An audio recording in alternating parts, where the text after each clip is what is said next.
Hi, I'm Congressman Rob Bishop from Utah's 1st District. I've called Utah home my entire life, and as a former school teacher and state legislator, I'm well familiar with the unique challenges and opportunities Western states face. I bring this perspective to work each day as I serve as chairman of the House Natural Resources Committee.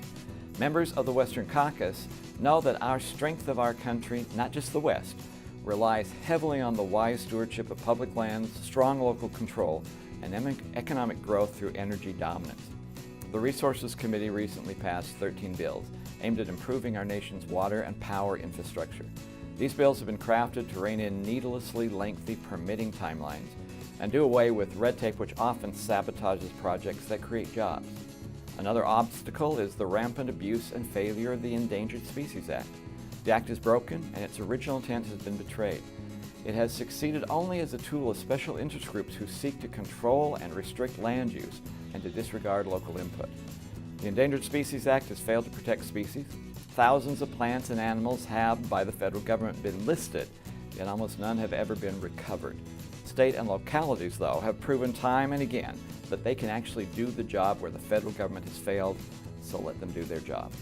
The Antiquities Act is another executive tool which has lost its way and morphed into a means of overreach and abuse.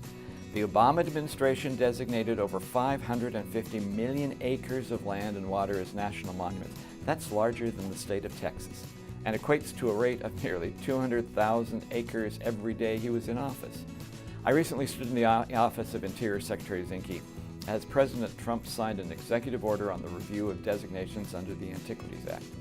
In his remarks, the President said the previous administration used a 100-year-old law to unilaterally put millions of acres of land and water under strict federal control, eliminating the ability of people who actually live in those states to decide how best to use their land.